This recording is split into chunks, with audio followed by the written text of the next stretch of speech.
First Atlantic Bank, refreshingly different, and Enterprise Life. No matter the season, Enterprise Life is here to give you solutions that guarantee you the best advantage in life. So go on, live your life and dream big with Enterprise, your advantage. Now, from violence, conflict, and disaster, they run to us for shelter. We give them a home, and now it's time for us to protect them from another war. Today, COVID-19 only adds to the vulnerability of refugees as they live in overcrowded camps and do not have access to face masks, hand sanitizers, and other protective materials. Join the Lukuluku tribe and support the Masks for Refugees campaign. Donate to help refugees keep refugees safe, in these COVID times. All they have is you. So choose love, donate today, and together we can fight this menace. Send your donation of 50 Ghana cedis or more to *389 *135 # or just call 059 396 3936. You can also try 050 699 5499 for more information. Every life counts. Thank you.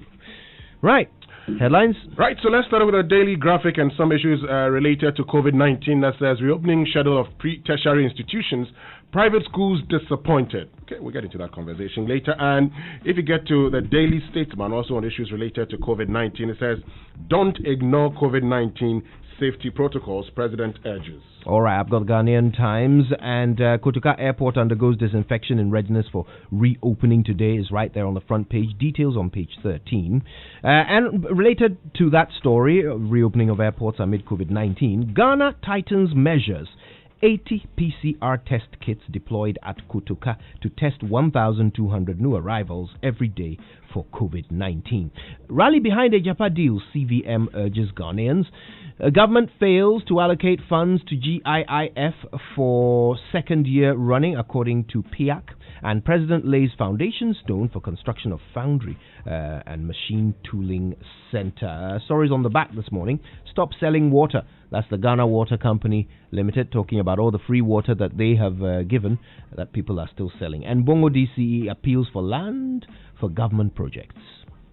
Right, so let's get to some bit of investment-related stories on the front page of the Daily Graphic that says government injects 800 million Ghana cedis into NIB operations, and coalition calls for inclusion of Black Shield capital in bailout. So Black Shield is Gold Coast Fund Management, and 10 million Ghana cedis earmarked for businesses in Zongo communities in 5 northern regions. If you get to the Finder also, it talks about 10 million Ghana cedis for Zongo businesses operating in northern Ghana, and First Atlantic Bank to be transformed into a global bank out of Ghana. Right, speaking of investment, Receiver and Iyoko pursue 252 million Ghana cedis untraceable depositor claims. That's on the front page of the Business and Financial Times.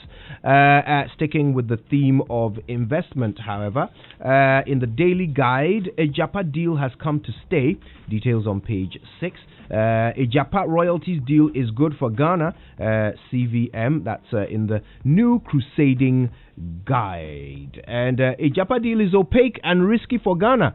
Tech by Posits, also on the front page of the New Crusading Guide. So clearly the debate continues. Right, so let's get into other stories. And the Daily Statesman says, Mahama is confused. NPP urges Ghanaians to vote for Akufo-Addo.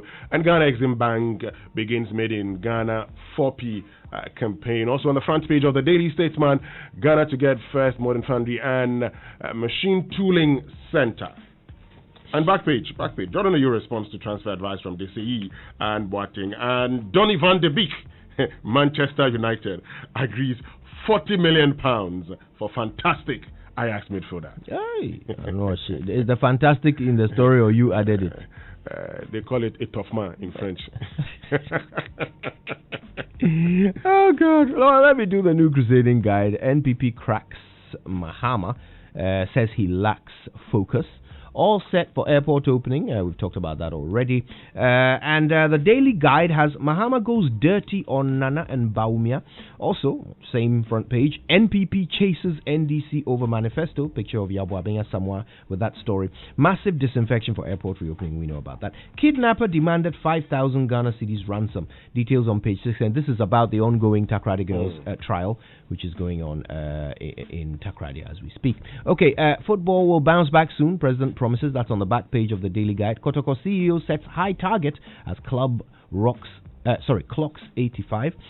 Stuttgart fan starts 900 million euro fundraiser for Messi capture. 262 million raised so far. Wow. Hey! Wow. Can you imagine? Charlie, if the fans are able to pay for Messi to come to Stuttgart, that would be record breaking. Would that actually happen? Would the club do that? Well, I mean, once the fans have raised the money, why not? The club should do that. But would Messi be willing to play for Stuttgart is another issue. That's because the other he question. seems to prefer a movement to Man City. He wants to go to the Premiership. Yeah, he wants to be reunited with Pep Guardiola. But Charlie, 900 million euros. Would he say no to that? That's almost $1 billion. Oh, he would take it. I mean, well, Barcelona, with Spanish football, all you have to do is to go and pay the release clause. Once you pay the release clause, that's it. 900 million euros. Yeah. Hey. Egal football, man. Ajagba. Mentase. Well, Vidal blasts Barca, hints at Serie A return. That's Arturo Vidal. Agent 33. Old man is talking. Anyway, so let me get to the Chronicle. And starting off with Exodus, movement of jazz people. 22 verse 7. If anyone gives the neighbor silver or goods for safekeeping, and they are stolen from the neighbor's house, the thief, if caught, must pay back double. I wonder what that's about. Repaid 15,000 loan 10 SAR. So repay 15,000 loan 10 SAR. Businesswoman chases Yellow Star Microfinance over bizarre loss of land documents. That's it.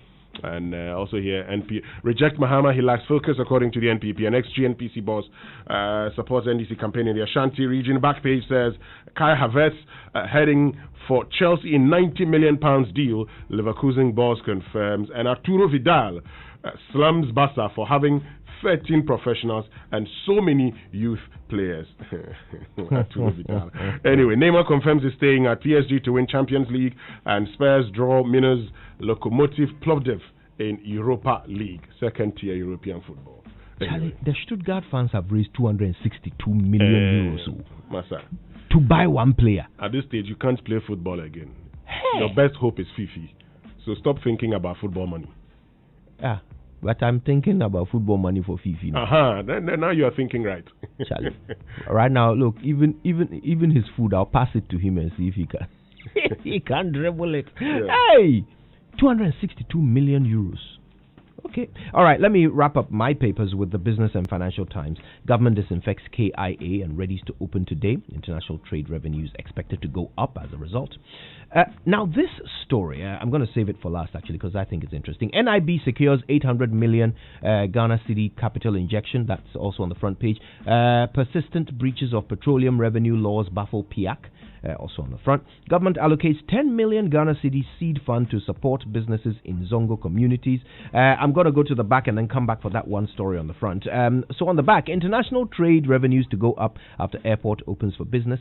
Hospitality industry severely stressed by continued neglect and insensitivity. And EcoBank Group announces 2020 winners of FinTech Challenge. Those are on the back. Now, this story on the front, banner headline, time to review pension age upward. Professor Ban Boateng, as life expectancy continues to rise. So essentially all around the world, life expectancy is going up. Technology, medicine, all of these things have improved human life, and so people are living longer. So now Professor Ban Boateng is suggesting that perhaps we need to start looking to the future and considering the option of letting people work for longer before they retire. Now, let's be fair. In Ghana, retirement age is 60. That is relatively low compared to other countries of the world. Okay.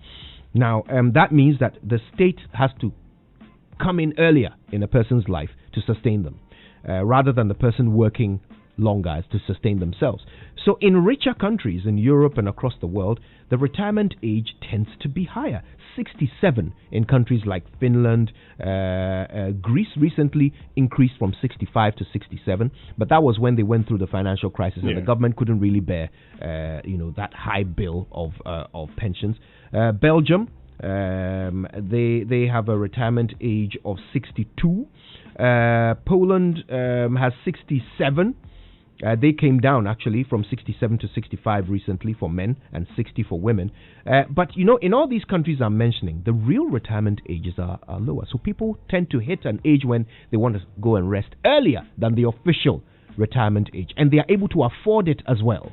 Okay, so we really need to think about it in Ghana, whether that is the option for us. Do we really want people to work longer? What does that also do for the job market, for the younger people coming in from university? Will there be fewer vacancies for them if people are staying in office in roles for longer? So it's an important macroeconomic conversation that needs to be had here in Ghana. Right, so that's it from me. All the papers talked about already. Let's get into the online review, I'm sure. Let's do that. And it's brought to us every morning by Zenith Bank in your best interest and GOIL Good Energy. I'll tell you what GOIL is up to. Going cashless has never been this convenient and exciting. Thanks to their e-payment system, you can now pay with your GH Link card. That's the national payment platform. So you can buy fuel or lubricants from any of GOIL's over 400 stations across the country. And every time you do that, it will be recorded automatically on your monthly bank statement so that you can track and manage your expenses. So go cashless and protect yourself and stick to all the COVID-19 protocols in these times. GOIL, Good Energy. GOIL, Yenara Yenze. Now, you know, this is the new normal. You can now join Stanbic Bank and their team of experts at 10 a.m. on Thursday, September 3, for deeper insights into how SMEs can remain agile in these unusual times. Even as the COVID-19 pandemic exacts a bitter toll on the economy, it's catalyzing digital transformation across business models, channels, and touch points. So join their keynote speaker, Mr. Archie Hesse, CEO of GIPS, Deridine Daze, CEO of Ghana Chamber of Technology, Estelle Akofio-Sowa, who is West Africa Regional Manager for C Squared, and Patrick Quanson, Head of Digital Transformation at Stanbic Bank. The conversation is all you need to know about survival in these times. Visit any of Stanbic's social media pages, Facebook, Instagram, LinkedIn, Twitter, to register for the webinar link. You may also send through any questions that you want to have addressed by the speakers. It's all this Thursday, 3rd of September, 10 a.m. is the time. Just dial in for more on how to get your business in tune in the new normal. Stanbic Bank, hashtag it can be. Right, myjoyonline.com has police arrest men stopped by CSIR workers from demolishing bungalows. There will be no sale of airport under Akufo-Addo, aviation minister. Chief and linguist and 3 others arrested over attack on woman accused of witchcraft at Sumpini. And other online stories today from citynewsroom.com first. Plan to resume school in January 2021. Disappointing, according to Early Childhood Education Association. And thesun.co.uk has exam delay, GCSE and A-level students to face exam delay next summer to give pupils more time to study during coronavirus pandemic. And that's according to Chiara Fiorello. Okay, so it looks like these delays are a reality across the world, aren't they? Okay then, so I'll tell you what I'm interested in. I've noticed that as campaign season is gearing up, the candidates and their running mates are running around the country seeking to, capture the attention of voters. And the latest to do a tour is Professor Nana Jane Opoku-Agyeman. She's about to tour the Western North region. This is one of the newly created regions. And I thought we could find out a little bit more about what her plans are by speaking to her spokesperson and the head of communications for Professor Nana Jane Opoku-Agyeman, and that is in the person of Mawena Treba. She joins us now on the phone. Mawena, good morning. Kojo, good morning. How are you? I'm very well. It's been quite a while, hasn't it? It has been, but I listen all the time, so I'm not too far away. Oh, you're so kind. Well, you're a member of the family. If you hadn't listened, I would have had a fight with you. Anyway, congratulations, first of all, on your new job. My privilege to serve. Yes, indeed. So talk to us now. Western North, what's the plan there for the running mate? Well, we're quite excited. You know, she completed not too long ago a 5-region tour in the northern parts of the country. Extremely successful, engaging with traditional authorities, youth groups, women's groups, just speaking to her interest in an issues-based campaign, understanding people's realities, and promoting the idea of a more inclusive Ghana. And that's very much what we plan to do in the Western North region. We're quite excited to have the opportunity to, again, engage with people, particularly people we sometimes forget, physically challenged individuals, young people in the community, and try to understand what their expectations are as we discuss their issues and their concerns and lay out the programs and interventions that a National Democratic Congress hopes to collaborate with them to rebuild our nation. Now, the Western North region, which used to be part of the Western region, of course we know that historically the Western region has been a sort of a swing region. It doesn't really sit still. What's the party's strategy, and what is the running mate intending to achieve specifically? What are the particular goals that you've set for yourselves as you go around the Western North region? Well, I mean, Kojo, I think the running mate of the NDC has been quite explicit in her desire to ensure that she understands the issues that are of concern. Many people view her as a mother, but I think many people also recognize her as a very action-oriented individual. So, of course, apart from introducing herself to traditional authorities, asking for their guidance and direction, she's very keen to focus on listening and engaging in dialogue that is constructive, so that as we begin the process of rolling out details of our manifesto, we have the opportunity to put them in the context of the things that are of concern to people in the Western region and obviously indeed in the rest of the country. So without delving into political strategy, I mean, I think one of the things that many Ghanaians have been excited about in the nomination of our running mate is her ability to listen and apply context so that they know that there's somebody on the ticket who will ensure that the concerns that they have raised can be actualized in policy and come alive for them,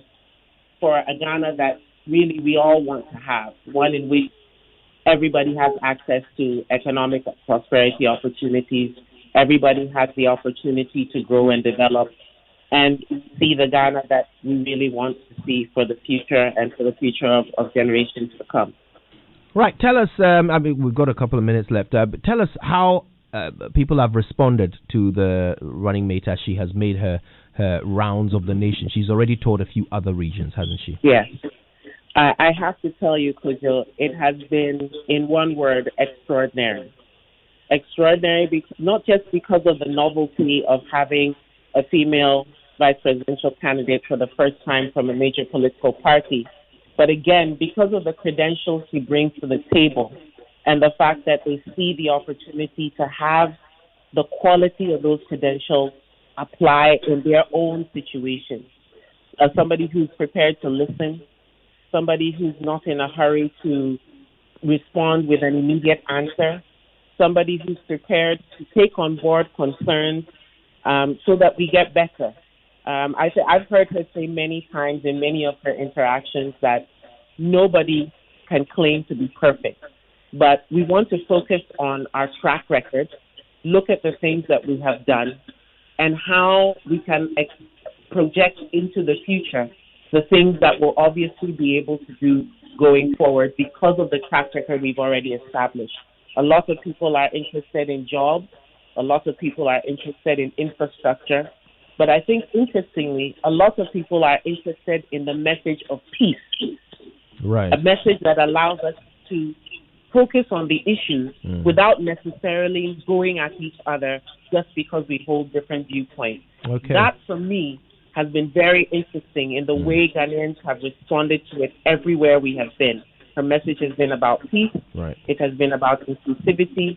It has been about prosperity for everyone. And I think that is what is generating all of the excitement, the enthusiasm, and the positivity that with which she has been received so far. All right. Well, we certainly wish you and the team best of luck as you go around, and we'll talk again soon. We appreciate your time with us this morning. Absolutely. Thank you so much, Kojo. Right, that's Marina Triba. She speaks for Professor Nana Jane Opoku-Agyeman, who's the running mate of John Mahama, the NDC. Right, time for the BBC. It follows these.